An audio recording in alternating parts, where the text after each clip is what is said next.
주요 뉴스입니다. 우리 군의 두 번째 정찰 위성이 잠시 뒤인 오전 8시 17분 미국 플로리다에서 발사됩니다. 오늘 발사되는 위성은 구름이 끼었거나 악천 후에도 관측이 가능한 전천후 위성입니다. 오늘부터 미국을 방문하는 기시다 후미오 일본 총리가 북한 김정은 위원장과의 정상회담을 위해 북한에 고위급 접근을 하고 있다고 말했습니다. 북일 정상회담이 성사될지 주목됩니다. 총선이 이틀 앞으로 다가온 가운데 국민의힘 한동훈 총괄선거대책위원장은 경기, 인천 지역 격전지를 집중 공략합니다. 더불어민주당 이재명 상임공동선거대책위원장은 자신의 지역구인 인천 계양을과 서울 일대에서 유세에 나섭니다. 이웃에 사는 70대 여성을 살해하고 도주한 60대 남성이 13시간 만에 경찰에 붙잡혔습니다. 인천에선 중고차 단지에서 불이 나 한 명이 병원에 옮겨졌습니다. 오늘 전국 대부분 지역의 낮 기온이 20도 이상으로 오르면서 초여름 같은 날씨를 보이겠습니다. 수도권을 비롯해 충청과 전북, 부산 등에서는 대기 정체의 영향으로 미세먼지 농도가 나쁨 수준으로 오르겠습니다. 시청자 여러분 안녕하십니까? 잠시 후 우리 군의 두 번째 군사정찰 위성이 미국 플로리다 공군기지에서 발사됩니다. 우리 군은 지난해 말 정찰 위성 1호기를 쏘아 올린 적이 있죠. 이번에 발사하는 2호기는 악천 후에도 북한 전역을 관측할 수 있어 1호기를 보완해 줄 것으로 예상됩니다. 오늘 첫 소식은 한범수 기자입니다. 우리 시간으로 오전 8시 17분, 북한 전역을 감시할 수 있는 우리 군의 두 번째 군사정찰 위성 SAR이 미국 플로리다주 케이프 커네버럴 공군기지에서 발사됩니다. 군사정찰 위성 2호기는 미 우주기업 스페이스X의 발사체 펠콘 9에 실려 하늘로 향합니다. 발사 45분 뒤 발사체와 분리하고 여기서 9분이 더 지나 해외 지상국과 첫 교신을 시도할 예정입니다. 군은 지난해 12월, 올해 6월에서 7월 사이 정식 운용을 목표로 정찰위성 1호기를 띄워 올렸습니다. 1호기와 2호기 모두 지상 30cm 이내 물체를 식별할 수 있는 고해상도 위성이라는 공통점이 있습니다. 다만 1호기가 좀 더 선명한 사진을 찍을 수 있는 대신 날씨의 영향을 받는 반면 2호기는 주야간을 가리지 않고 악천 후에도 관측이 가능합니다. 기능에 다소 차이가 있지만 1호기와 2호기 모두 북핵 동향과 주요 표적을 관찰하는 데 활용될 전망입니다. 국방부는 내년까지 무게 500kg 이상의 중대형 정찰위성 5기를 확보하는 등 대북 감시망을 더욱 촘촘하게 구축할 예정입니다. MBN 뉴스 한범수입니다. 기시다 후미오 일본 총리가 미국을 방문해 이번 주 바이든 미국 대통령과 정상회담을 갖습니다. 그런데 방미에 앞서 기시다 총리가 미국 CNN 방송과의 인터뷰에서 북한 김정은 위원장과 정상회담을 추진하고 있다고 말했습니다. 기시다 총리가 직접 고위급 사이 물밑 작업이 진행되고 있다고 밝혔습니다. 이 소식은 전민석 기자입니다. 기시다 후미오 일본 총리가 김정은 북한 국무위원장과의 정상회담을 위해 고위급 접근을 하고 있다고 밝혔습니다. 미국 방문을 하루 앞둔 현지 시간 어제 CNN과의 인터뷰에서 나온 말입니다. 기시다 총리는 북일 정상회담 추진의 목적은 미해결 문제들을 해결하고 양국의 안정적 관계를 촉진하기 위함이라고 말했습니다. 여기서 말하는 미해결 문제는 일본인 납북자 문제와 북한의 불법적인 핵 미사일 개발 등을 의미하는 것으로 풀이됩니다. 기시다 총리는 그동안 납북 피해자 문제를 조속히 해결하기 위해 북한과 정상회담을 추진하겠다고 여러 차례 밝힌 바 있습니다. 그러나 지난달 26일 김여정 노동당 부부장은 일본과의 정상회담을 추진하지 않겠다고 선을 그은 바 있습니다. 기시다 총리는 아울러 최근 강화하고 있는 북러 군사 협력에 대해 국제 질서와 안정에 있어 우려스럽다고 지적했습니다. 기시다 총리는 현지 시간 10일 조 바이든 미국 대통령과의 정상회담에서 북일 정상회담을 성사시키기 위한 조언을 구할 것으로 보입니다. MBN 뉴스 전민석입니다. 이웃에 사는 70대 여성을 살해하고 도주한 60대 남성이 13시간 만에 경찰에 붙잡혔습니다. 인천 옥년동에선 중고차 단지에서 불이 나 연기를 흡입한 작업자 한 명이 병원에 이송되기도 했습니다. 사건 사고 소식 심동욱 기자입니다. 어제 오전 경기도 고양시 덕양구의 한 주택가에서 70대 여성이 흉기에 찔린 채 발견됐습니다. 나와봤더니 배추로카가 여기가 차가 네다섯 대가 몰렸어요. 그때는 보니까 이게 안전대가 잡아서 줄여야 있더라고요. 여성은 인근 병원으로 이송됐지만 결국 숨졌습니다. 피의자는 이웃으로 지내던 60대 남성 A씨로 알려졌습니다. A씨는 범행 뒤 인근 망월산으로 달아났다가 약 13시간 만에 잠복해 있던 경찰에게 덜미를 잡혔습니다. 경찰은 이 남성을 상대로 정확한 범행 동기를 조사하는 한편 구속영장을 신청할 방침입니다. 어젯밤 9시 30분쯤 인천 영흥도의 야산 인근에서 불이 나 40여 분 만에 진화됐습니다. 화재로 인한 인명피해는 없었지만 산 밑에 쌓여있던 폐자재 등이 불에 탔습니다. 앞서 어제 오후 6시 50분쯤에는 인천의 중고차 매매단지에서 화재가 발생해 1시간여 만에 꺼졌습니다. 이 불로 60대 작업자 1명이 연기를 흡입해 병원으로 이송됐고 컨테이너 2개 동과 차량 1대 등이 불에 탔습니다. 소방당국은 작업자가 산소용접을 하던 도중 발생한 불꽃이 컨테이너로 옮겨붙어 화재가 발생한 것으로 보고 정확한 화재 원인을 조사하고 있습니다. MBN 뉴스 심동욱입니다. 러시아에서는 유례 없는 홍수가 발생해서 주택 6,800채가 물에 잠기고 수천 명이 대피했습니다. 지난 겨울 러시아에 엄청난 양의 눈이 내렸는데 그 눈이 녹고 최근 비까지 내리면서 댐이 버티지 못하고 터져버린 겁니다. 강수위가 계속 높아지고 있어서 앞으로가 더 걱정인 상황입니다. 이교욱 기자의 보도입니다. 강물을 막고 있던 댐이 터져 마을로 물이 흘러들어갑니다. 마을에선 보트와 수륙 양용차를 동원한 구조 활동이 한창입니다. 구조대원들이 허리까지 차오른 물살을 뚫고 생필품을 꺼내오고 노약자를 업어 보트에 태웁니다. 러시아 남부 오렌스크주 오르스크 지방에 홍수가 발생해 주택 6,800채가 물에 잠기고 주민 4,500명 이상이 대피했습니다. Этаж затопил в 9-этажном доме, вон видно отсюда. Первый этаж, на пол пошла вода. 이번 홍수는 인근의 우랄강 댐이 터지면서 발생했습니다. 적설량 50cm를 기록하며 역사상 가장 많이 왔던 지난 겨울 눈이 녹고 봄비까지 오면서 높아진 수위를 견디지 못했습니다. 댐은 최대 5.5m의 수위를 견딜 수 있게 설계됐지만 현재 수위는 9.7m에 이릅니다. 밤사이 수위가 28cm나 상승했는데 앞으로 사나흘 후 홍수가 절정에 달할 것으로 보여 피해가 더 커질 수도 있습니다. В пойме Урала и Сакмары в ближайшее время продолжится отключение электроэнергии. Если это произошло, значит нужно немедленно эвакуироваться. 러시아는 최근 겨울 적설량이 급증하고 봄과 여름에 기습 강우가 잦은데 기후 문제에 무관심했던 푸틴 대통령도 정부의 대책 마련을 지시했습니다. MBN 뉴스 이교욱입니다. 오늘 하루 중요한 일정을 소개해드리는 굿모닝 오늘입니다. 어떤 일정이 있는지 함께 살펴보겠습니다.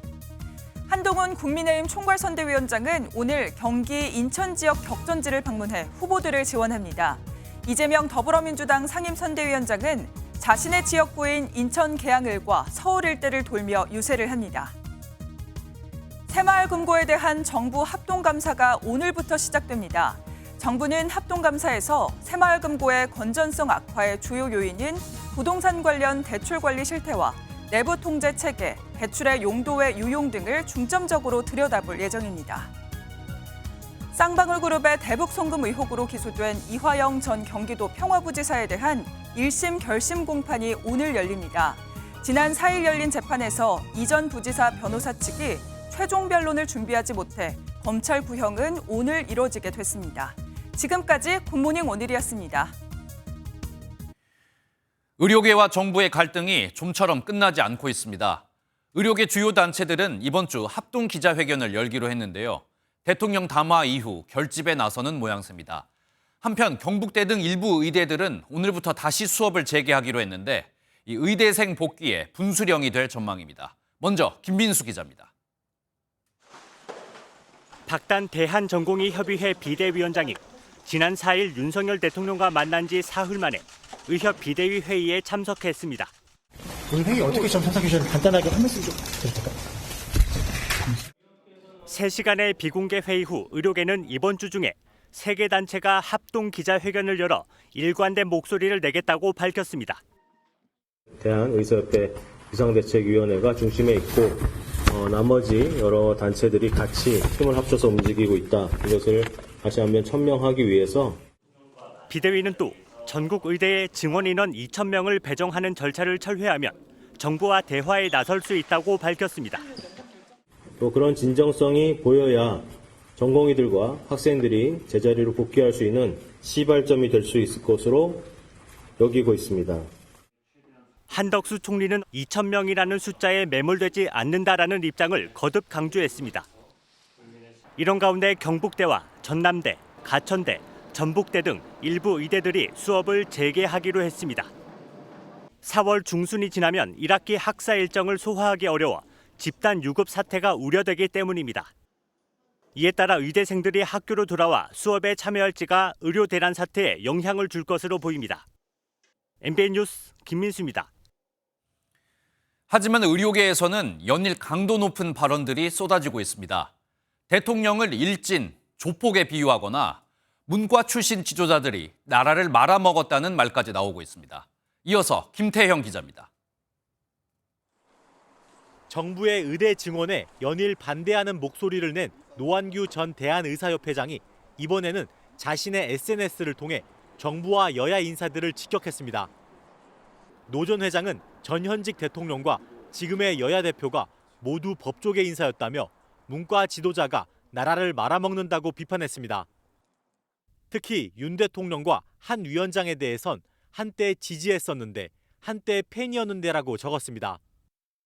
정진행 서울대 의대 교수도 아들이 일진에게 맞고 왔다며 애미애비가 나서야 한다고 글을 올렸습니다.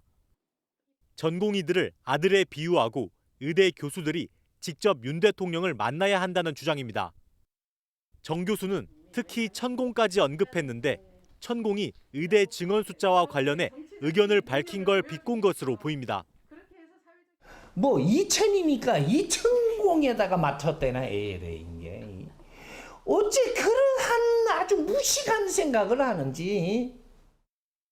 허대석 서울대 의대 명예교수 역시 정부를 조폭에 빗대며 전공의들을 위해 선배 의사들이 바라만 보고 있어서는 안 된다고 강조했습니다. 지금의 의정 갈등을 중재하고 풀어야 할 의대 교수들조차 거친 말을 쏟아내고 있어 사태는 더욱 악화일로를 걷고 있습니다. MBN 뉴스 김태형입니다. 건조한 날씨 속에 전국 곳곳에서 산불이 잇따르고 있습니다. 휴일이었던 어제는 올해 들어 가장 많은 산불이 발생했는데요. 강원 횡성에서는 80대 남성이 산불로 난 연기 때문에 숨지기도 했습니다. 손성민 기자가 보도합니다. 산에서 희뿌연 연기가 피어오르더니 끝내 한쪽 비탈면을 새까맣게 태웠습니다. 경기도 남양주시 와부읍의 한 야산에서 불이 나 약 1시간 만에 꺼졌습니다.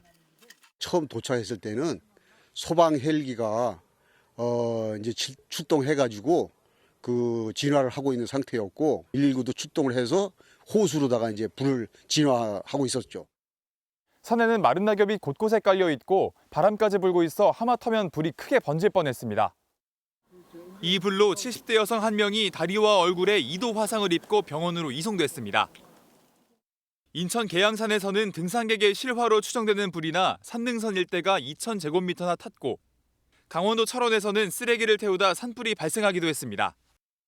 인천과 경기, 강원 지역에서 산불 재난 국가위기경보 경계가 내려졌는데 전국에서 무려 17건의 산불이 발생한 것으로 나타났습니다.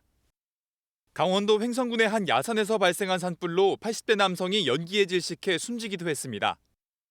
건조한 날씨 속에 바람까지 불어 이맘때는 대형 산불이 자주 발생하고 있습니다. 산에 갈 때는 혹시나 주머니에 저마운이 없는지 반드시 확인하고 산 근처에서 논두렁을 태운다든가 하는 것은 또 특히 위험하기 때문에 주의가 필요합니다.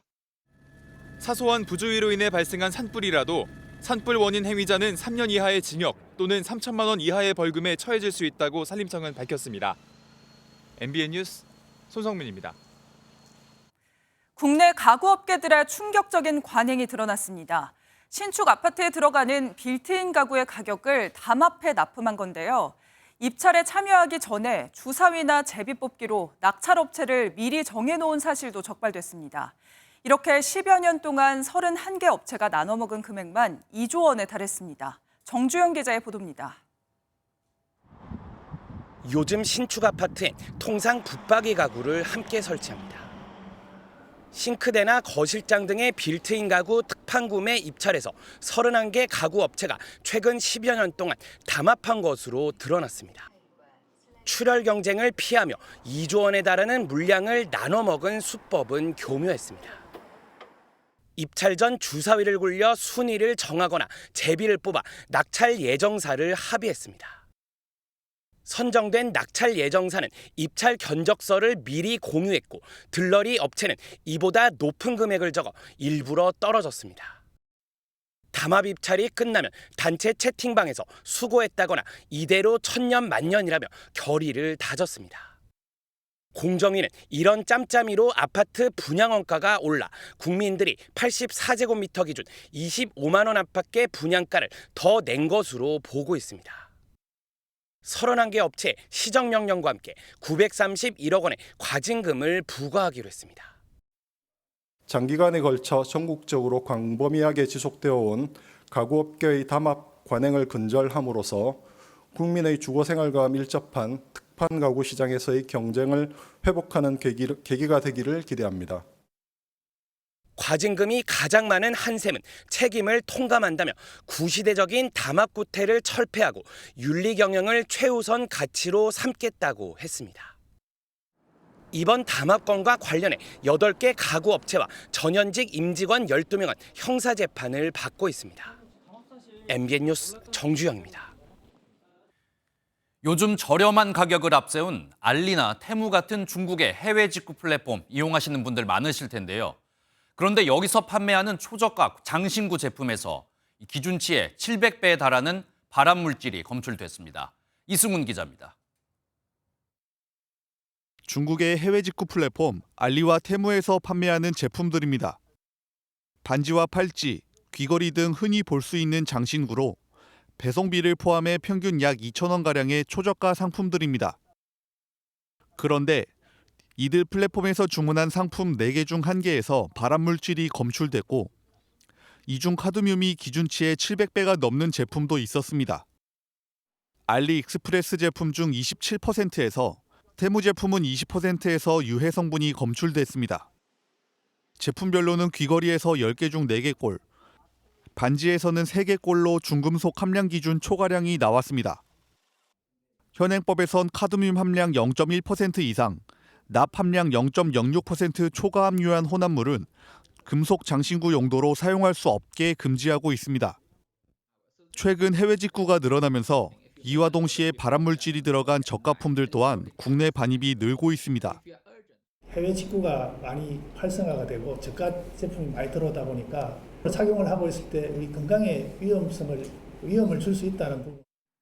인천세관은 유해 성분 검출 제품에 대한 관리 감독을 강화하는 한편 플랫폼 측에 해당 제품의 판매 중단을 요청할 계획입니다. MBN 뉴스 이승훈입니다.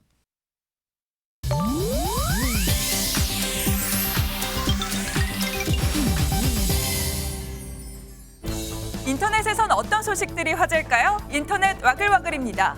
배우 박중훈 씨가 혈액암 투병 중인 안성기 씨의 근황을 전했습니다.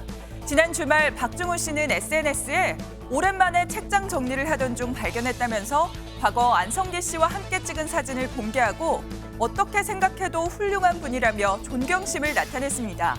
공개된 사진 속 두 사람은 환한 미소를 지으면서 카메라를 바라보고 있는데요. 글을 본 배우 김혜수 씨는 안성기 선배님, 중훈 오빠 두 분 모두 너무나 특별한 분이라는 댓글을 남겼고 황신혜, 신현준, 김수로 씨 등 후배들도 좋아요를 누르며 안성기 씨의 근황을 반겼습니다. 안성기 씨는 혈액암이 재발하면서 최근 투병의 시간을 보냈는데요. 많은 누리꾼들은 안성기 씨가 더욱 건강하길 기도한다면서 응원의 메시지를 보내고 있습니다. 가수 보아 씨가 은퇴를 시사하는 발언을 해서 팬들의 걱정을 사고 있습니다. 보아 씨는 지난 6일 SNS에 이제 계약이 끝나면 은퇴해도 되겠죠? 라는 글을 올린 뒤 오타가 났다면서 은퇴라는 글을 다시 올려 재차 강조했습니다. 어제는 재계약은 2025년 12월 31일까지다. 그때까지는 행복하게 가수 보아로서 최선을 다하겠다는 글을 또 올렸는데요. 이에 팬들은 보아 씨가 최근 외모와 연기를 지적하는 악플을 받아 고충을 토로한 적이 있어서 전속 계약 종료 이후 은퇴를 고려하고 있는 것이 아니냐는 추측을 쏟아내고 있다고 합니다.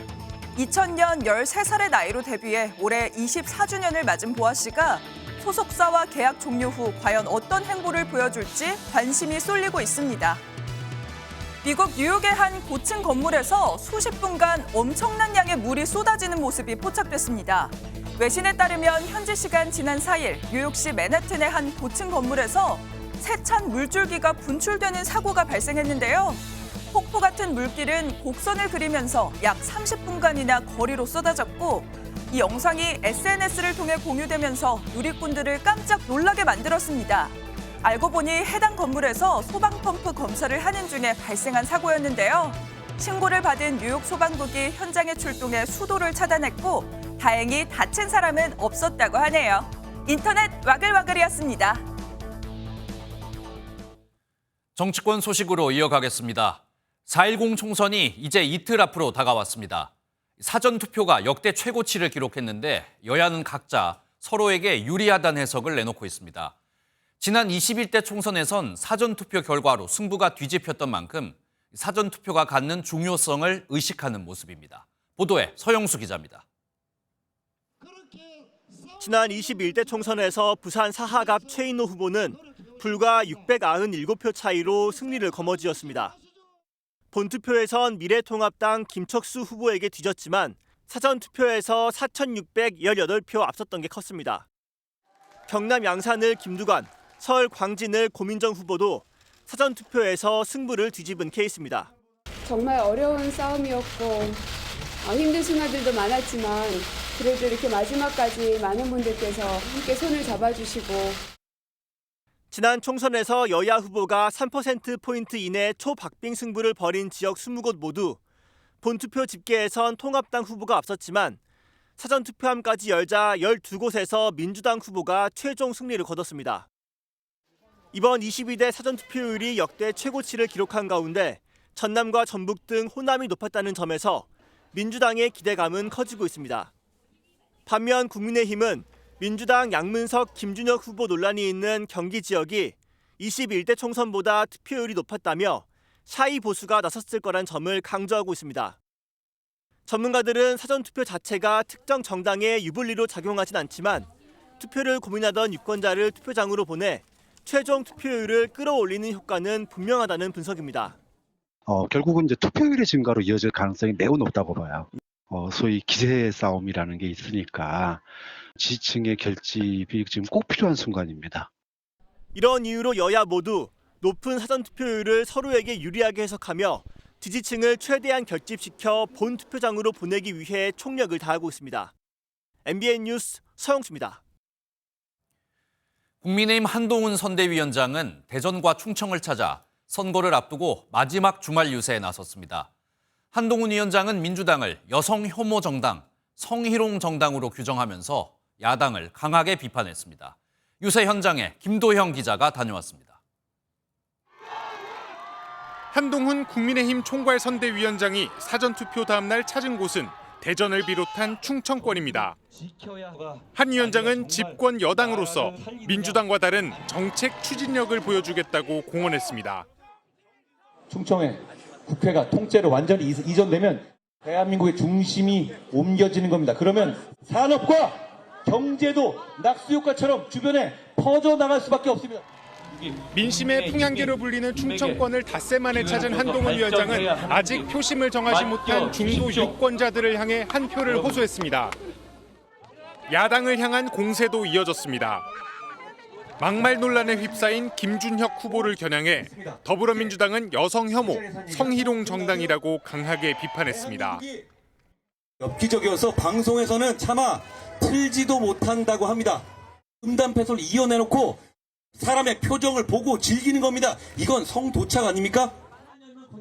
조국 혁신당 조국 대표를 겨냥해서도 죄를 지은 조국 대표가 복수한다고 말한다며 이런 위선을 삶의 기준으로 만들 거냐고 비판했습니다. 한 위원장은 야권이 200석을 넘기면 대한민국이 망할 수 있다며 대한민국을 지켜달라고 목소리를 높였습니다. MBN 뉴스 김도형입니다. 국민의힘에선 중진 의원들도 잇따라 기자회견을 열며 마지막 총력전을 펼치고 있습니다. 이 범야권이 국회에서 다수를 차지하면 대통령 탄핵까지 할 수 있다며 최악의 선택을 막아달라고 호소했습니다. 이 소식은 전정인 기자입니다. 윤석열 정부 첫 국민의힘 원내대표를 지낸 4선의 권성동 의원이 총선을 사흘 앞두고 지역구 강릉이 아닌 국회에서 기자회견을 열었습니다. 권 의원은 먼저 정부 여당이 정책 추진 과정에서 소통이 부족했다며 고개를 숙였습니다.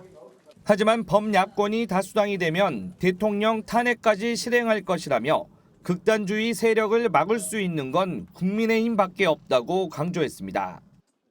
대한민국을 지킬 수 있는 최소한의 힘을, 미래를 준비하는 최소한의 힘을 저희 국민의힘에게 보내주십시오. 또 다른 4선 중진인 나경원 국민의힘 공동선대위원장도 긴급 기자회견을 열고 최악의 선택은 막아달라고 호소했습니다. 야당이 다수당이 되면 국회가 또다시 난장이 되고 말 것이라며 최소한의 저지선만이라도 만들어달라고 목소리를 높였습니다. 역시 4선인 윤상현 의원도 일하는 국회를 위해서는 여야 균형이 필요하다며 기회를 달라고 읍소했습니다. 저희가 밉다고 해서 야당에게 일방적으로 국회를 맡기는 것은 정말로 한번 다시 생각해 주십시오라는 부탁의 말씀을 드립니다. 그건 정말로 위험합니다. 국민의힘 중진 의원들의 막판 읍소 전략이 유권자들의 마음을 움직일 수 있을지 주목됩니다. MBN 뉴스 전정인입니다. 더불어민주당 이재명 상임선대위원장은 마지막 주말 유세를 자신의 지역구인 인천 계양을과 보수의 텃밭으로 꼽히는 서울 강남 3구에 사용했습니다. 유세 중에는 회초리를 들어도 말을 듣지 않으면 권력을 뺏어야 한다면서 정부 비판에 집중했습니다. 이 현장에는 정태훈 기자가 다녀왔습니다. 이재명 민주당 상임공동선거대책위원장은 자신의 지역구인 인천 계양을 선거 유세로 주말 마지막 날 일정을 시작했습니다. 주인을 거역하면 반드시 대가를 치른다며 정권 심판을 촉구했습니다. 야단을 쳐서 말이 안 되면 회초리를 들어야 합니다. 회초리를 들어서 안 되면 권력을 뺏어야 합니다. 오후에는 보수의 텃밭으로 향했습니다. 이재명 위원장은 이곳 서초 을에 출마한 홍익표 원내대표 지원 유세를 시작으로 강남 3구에 대한 막판 지지층 결집에 나섰습니다. 지원 유세 중에도 사과 없는 정부를 거듭 비판하며 공세를 높였습니다. 파한단이 5,000원 하는지 700원 하는지 모를 수 있습니다. 모르면은 몰라서 죄송합니다. 이렇게 해야 맞지 않습니까? 그런데 미안하다는 말 들어보셨습니까? 경기 하남과 서울 강동까지 훑은 이 위원장은 저녁부터는 다시 인천 계양으로 돌아가 지역구 표심 공략에 힘을 쏟았습니다. MBN 뉴스 정태웅입니다. 조국혁신당의 조국 대표는 서울 지역을 돌며 정권 심판론을 강조했습니다. 윤석열 정권을 조기에 끝낼 수 있는 유일한 방법은 투표라면서 표가 더 필요하다고 호소했습니다. 김세희 기자입니다. 윤석열 대통령과 한 곳에서 사전투표를 했던 조국 대표는 자신의 SNS에 나는 마음속에 대파를 품고 투표했다라는 게시글을 올리며 당시 모습을 공개했습니다. 조 대표는 또 부산 명지는 오래전부터 대파 재배로 유명한 동네라고도 했습니다. 지난달 18일 윤 대통령의 대파 금액 관련 발언을 겨냥하며 심판론을 부각한 걸로 풀이됩니다. 조 대표의 대파 발언 비판은 서울 시민과의 만남에서도 이어졌습니다. 대한민국에서 많은 사람들이 다 알고 있는 것이 있습니다. 대파 한 단이 얼마입니까? 그것을 모르는 것은 극단적으로 무지한 거죠. 윤석열 정권을 조기 종식시킬 수 있는 유일한 방안은 투표라는 점도 강조했습니다. MBC가 음악 예능 목명과항 9주년 특집 방송을 조국 혁신당 기호 9번을 연상시킬 수 있다는 이유로 결방을 결정한 데 대해서도 윤석열 정부의 후진국 행태 때문이라고 비난했습니다. MBN 뉴스 김세희입니다.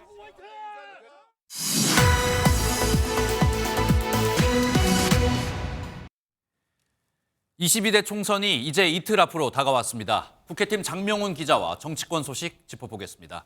어서 오십시오. 네.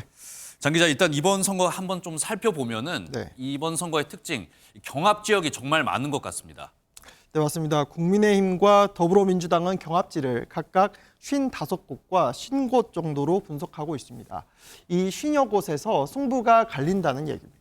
네, 경합 지역이 그러면 50곳 정도 되는 것 같은데 어느 지역을 좀 대표적으로 볼 수 있습니까?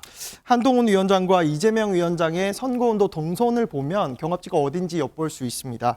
어제까지 지난 11일간의 선거운동 동선을 쭉 정리해봤는데요. 가장 많이 찾은 곳은 수도권입니다. 한 위원장은 60석이 몰려있는 경기도를 가장 많이 찾았고 서울은 송파, 마포 등 한강벨트를 중심으로 19곳을 방문했습니다. 여러분, 송파에 제가 다시 왔습니다. 반갑습니다. 범죄자들에게 우리의 미래를 맡길 수는 없잖아요. 절실하게 나선 겁니다.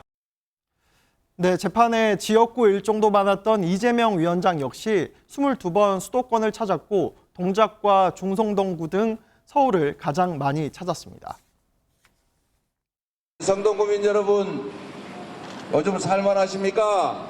윤석열 정권은 2년도 안 되는 이 짧은 시간에 우리 모두가 아는 것처럼 물가 폭등 같은 수도권에 이어서는 부산, 울산, 경남을 찾아 낙동강 벨트 지원에 많은 시간을 썼고요. 전통적인 캐스팅 보트인 충청, 대전 등 중원 표심 공략에도 상당 시간을 투자했습니다. 네, 말씀을 정리해보면 수도권 지역이 가장 초접전지라고 볼 수 있을 것 같고 그다음에 부산, 경남, PK, 그다음에 충청 지역 이렇게 볼 수 있을 것 같습니다. 이제 선거운동 할 날들도 얼마 남지 않았는데 오늘 일정도 여기에 맞춰집니까? 어떻습니까? 네, 맞습니다. 여야 대표 오늘도 역시 수도권을 향합니다. 한 위원장은 경기 광주를 시작으로 이천, 안성, 오산 등 수도권 남부를 순회하며 후보들에게 힘을 실어줄 예정이고요. 이 위원장은 자신의 지역구인 인천 계양에서 시작해서 서울 동작을, 영등포을, 종로 등 핵심 지역을 방문했다가 저녁에 다시 인천으로 가 일정을 마칩니다. 네, 그리고 이제 지금까지 상황으로만 보면 현재 판세 좀 어떻게 분석을 해볼 수 있습니까?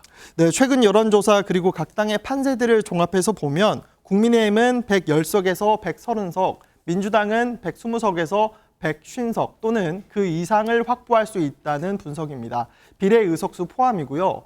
이 30대 이른바 샤이 보수층과 중도층이 얼마나 투표에 참여하느냐가 이 결과를 가를 것으로 보입니다. 네, 젊은 층 표심이 큰 변수가 될 것 같습니다. 네. 그래서인지 조금 이색적인 색다른 선거운동 모습도 많이 포착이 된다면서요. 네, 맞습니다. SNS상에서 유행하는 쇼폼 형식의 각종 챌린지를 따라하는 선거운동이 유행하고 있습니다. 조혜진 국민의힘 경남 김해일 후보는 두 딸과 함께 아이돌 그룹 투어스의 인기곡 첫 만남은 계획대로 되지 않아 챌린지를 선보였습니다. 이 보시면 능숙한 두 딸 사이에서 어색한 듯 동작을 소화하는 조 후보의 모습이 인상적입니다. 박정희 민주당 대구 북구갑 후보는 하이디라오 나루토 춤 챌린지를 선보였는데 복잡한 동작을 능숙히 소화해 이목을 잡았습니다. 네, 선거 이제 이틀 남았는데 저희가 마지막까지 잘 지켜보도록 하겠습니다. 지금까지 정치부 장명훈 기자였습니다. 국제사회에선 에콰도르 경찰이 전례 없는 부통령 체포 작전을 펼쳐 논란입니다. 특히 치외법권 지대인 다른 나라의 대사관 출입문을 강제로 부수고 들어간 건데요. 멕시코 정부는 즉각 에콰도르와 단교를 선언하면서 후폭풍이 커지고 있습니다. 송주영 기자가 전합니다. 에콰도르 경찰이 수도 키토에 있는 멕시코 대사관을 강제로 들어갔다 나옵니다. 5개월째 이곳에 숨어있는 호르헤 글라스 전 에콰도르 부통령을 체포한 이후입니다. 멕시코 대사관 관계자가 항의하지만 오히려 경찰관이 제지해 넘어집니다. Y la inviolabilidad de la embajada de México en Ecuador totalmente inaceptable. Esto no puede ser. Es la barbarie. 글라스 전 부통령은 지진 피해 복구비 횡령 등의 혐의로 체포 위기에 처하자 지난해 말 멕시코 대사관으로 피신했습니다. 에콰도르는 신병 인도를 요구했지만 멕시코는 정치적 박해를 이유로 거부했습니다. Cuando ha sido condenado con sentencia ejecutoriada y con disposición de captura emitida por las autoridades judiciales. 멕시코는 주권 침해를 이유로 단교를 선언했습니다. México recurrirá a la Corte Internacional de Justicia para denunciar la responsabilidad de Ecuador por violaciones al derecho internacional. 멕시코에 이어 니카라과, 에콰도르도 단교 선언에 가세했습니다. 또 브라질, 쿠바 등도 줄줄이 규탄 성명을 발표하는 등 중남미 전역으로 후폭풍이 확산하고 있습니다. MBN 뉴스 송주영입니다. 올해 11월 치러지는 미국의 대통령 선거를 앞두고 바이든과 트럼프 두 사람 사이 이른바 쩐의 전쟁이 시작됐습니다. 바이든 대통령이 한 번에 350억 원이 넘는 후원금을 걷자 트럼프 전 대통령 후원 행사에서는 11억 원짜리 티켓이 나오기도 했습니다. 워싱턴에서 최중락 특파원입니다. 지난달 28일 바이든 대통령 후원금 모금 행사. 오바마와 클린턴 전 대통령이 참여하는 등 초호화로 치러졌습니다. 이 행사에서는 단번에 2,600만 달러, 우리 돈 351억 원을 걷어들였습니다. 풀뿌리 후원을 전면으로 내세운 바이든 대통령은 현재까지 현금 보유액이 1억 9,200만 달러, 약 2,598억 원으로 트럼프 전 대통령의 2배에 달합니다. 트럼프 전 대통령도 부인 멜라니 여사와 플로리다 마로라고 자택 인근에서 고액 후원자들을 대상으로 모금 행사에 나서 뒤처진 자금 확보에 나섰습니다. It's going to be a very spectacular evening and people are just wanting change. The rich people want it, poor people want it, everybody wants change. 목표액은 5천만 달러, 약 676억 원을 모금한다는 계획입니다. 이날 행사에서 트럼프 전 대통령 테이블에 배정받는 티켓 최고 판매가는 81만 4천 달러로 우리 돈 11억 원에 달합니다. 바이든 대통령은 트럼프가 한 줌의 헤지펀드 억만장자들에게 후원금을 걷어들인다고 비판했습니다. Trump is down in Florida today, raising money from a bunch of hedge fund billionaires who want him to cut Social Security and Medicare and their taxes. 한편 트럼프 전 대통령이 선거 자금 대부분을 형사재판 4개의 사법 비용으로 쓰면서 8월에 통장이 바닥날 것이라는 지적도 나옵니다. 워싱턴에서 MBN 뉴스 최종락입니다.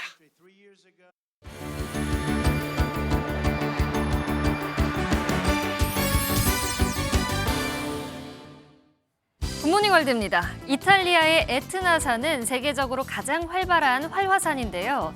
이 산 위에 동그란 무언가가 솟아올랐습니다. 무슨 일인 걸까요? 영상 함께 보시죠. 여기 신기할 정도로 원형을 유지하고 있는 증기가 화산에서 뿜어져 나오는데요. 화산 속 마그마에 의해 가스와 수증기가 분출되며 만들어진 원형 모양의 증기 배출입니다. 흔한 일은 아닌데요. 분화구가 정확히 원형 모양을 갖춰야 하고 증기가 배출될 때 바람이 불지 않고 고요한 대기 상태여야 이렇게 반지 모양을 오랫동안 유지할 수 있습니다.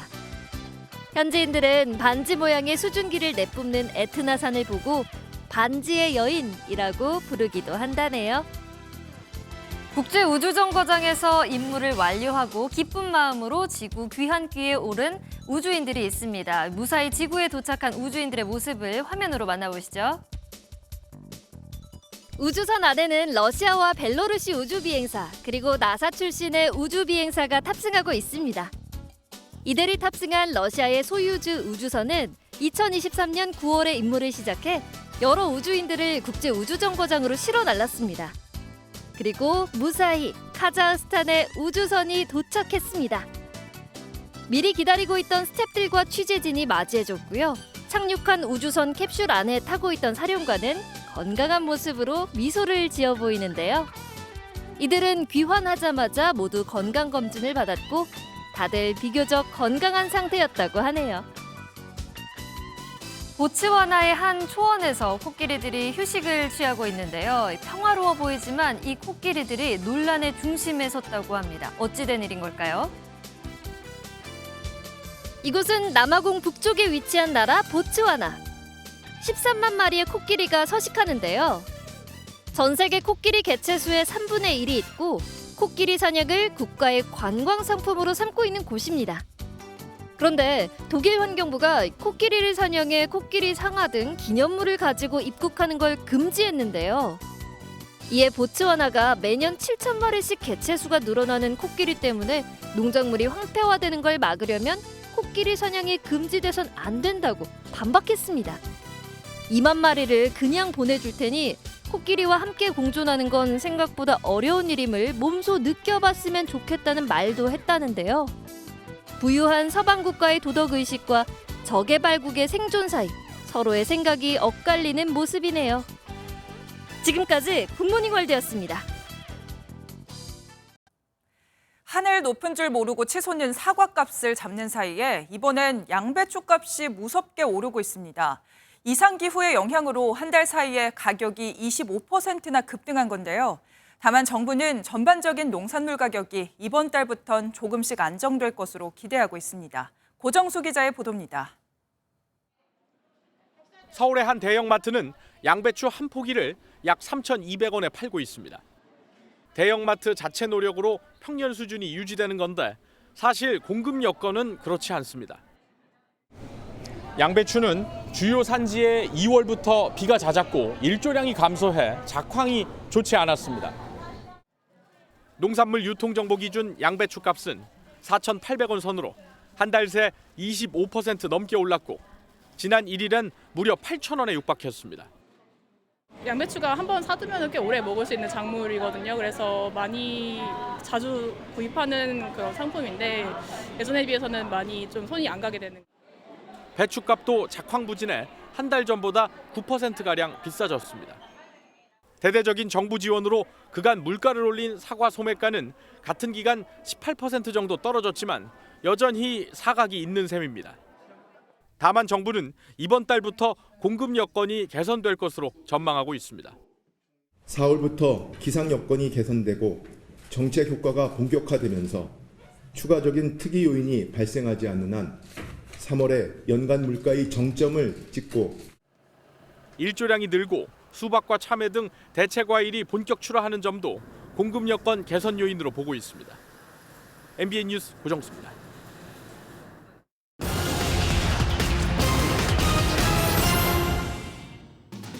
지난 10년 동안 생산 지수가 단 한 번도 떨어진 적 없는 불패 서비스업은 뭘까요?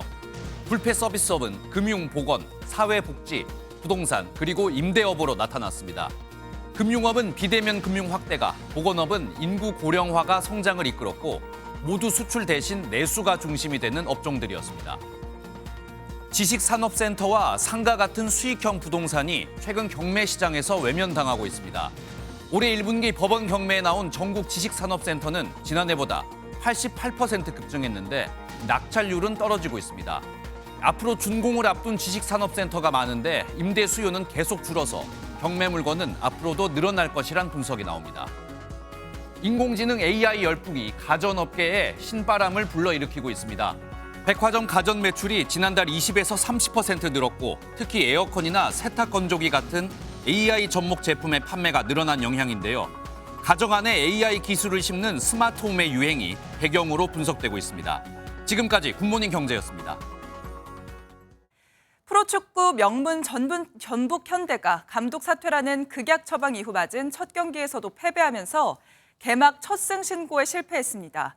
프로야구에선 메이저리그 진출을 노리는 김혜성의 활약으로 키움이 한화와의 3연전을 싹쓸이했습니다. 스포츠 소식 신영빈 기자입니다. K리그 유일의 우승팀이란 굴욕 속에 페트레스쿠 감독과 작별한 전북. 국내 코치진의 지휘 아래 강원전을 맞아 분위기 반전을 노렸습니다. 저희가 이제 상황적으로도 많이 힘들었고 많은 또 변화가 있기 때문에 전북은 골키퍼 정민기의 실수로 강원의 이상원에게 페널티킥 선제골을 내줬지만 전반 막판 김태환이 자신이 얻어낸 페널티킥을 직접 마무리하며 균형을 맞췄습니다. 그러나 후반전 강투지의 대포알 같은 중거리 슛에 이어 이상원에게 멀티골까지 허용하며 완전히 무너졌고 경기 종료 직전 만회 골을 터뜨리고도 결과를 뒤집진 못해 첫 승 신고를 또 한 번 뒤로 미뤘습니다. 프로야구에선 메이저리그 진출을 노리는 키움의 김혜성이 빛났습니다. 1대0으로 뒤진 1회 솔로 홈런으로 균형을 맞춘 데 이어 3대3 동점 상황이던 연장 11회 끝내기 대포까지 쏘아올리며 팀의 7연승을 이끌었습니다. NC는 투타의 조화로 SSG를 대파하며 기아가 삼성의 발목을 잡힌 사이 선두에 올랐고 LG는 장단 16안타로 메가 트윈스포를 터뜨린 타선이 염경엽 감독에게 500승을 안겨주며 승리했습니다. MBN 뉴스 신영빈입니다. 오늘도 아침 저녁으로는 겉옷이 필요하지만 한낮엔 반소매 차림도 무리 없겠습니다. 현재 일부 내륙 지역은 5도 안팎으로 쌀쌀하게 출발하고 있는데요. 낮이 되면 서울이 23도, 양구 25도, 의성은 26도까지 오르면서 일교차가 극심하게 벌어지겠습니다. 여대일 맑은 날씨가 이어지면서 대기는 무척 건조합니다. 특히 서울과 경기 일부 지역에는 건조주의보가 내려져 있고요. 일부 수도권과 강원 지역에는 산불 위기경보 경계 단계가 발령 중입니다. 화재 사고 나지 않도록 각별히 주의하셔야겠습니다. 오늘은 대기질 상황도 좋지 못하겠습니다. 수도권과 충청, 전북 지역은 하루 평균 초미세먼지 농도 나쁨 수준 보이겠고요. 일부 동쪽 지역도 오전 한때 농도가 짙게 나타날 수 있겠습니다. 오늘 내륙 하늘에는 구름만 간간히 지나겠지만 제주도는 낮부터 저녁 사이 5mm 미만의 비가 조금 내리겠습니다. 지역별 현재 기온 보겠습니다. 서울 11.1도, 대전은 9도로 어제 아침보다 높게 출발하고 있고요. 낮 기온은 서울과 대전 23도, 광주 24도, 대구는 26도로 어제와 비슷하겠습니다. 당분간 별다른 비 소식이 없어서 대기는 갈수록 메말라가겠습니다. 요즘 야외 활동하기에 더할 나위 없이 좋은 날씨가 이어지고 있죠. 하지만 날이 건조한 데다 꽃가루와 자외선 등으로 인해 피부가 자극을 받기 쉽습니다. 봄철이 되면 자외선 세기가 강해지기 때문에 외출 시 자외선 차단제를 꼭 발라줘야 하고요. 피부가 건조해지지 않도록 충분한 보습을 해주는 것이 좋습니다. 또 카페인이 든 음료는 피부를 건조하게 만들기 때문에 커피나 홍차는 피하는 게 좋고요. 평소 비타민C가 풍부한 음식을 섭취하는 것이 피부 건강에 도움되겠습니다. 지금까지 날씨와 생활정보였습니다. 월요일 아침 굿모닝 MBN 마치겠습니다. 오늘도 좋은 하루 보내시기 바랍니다. 고맙습니다.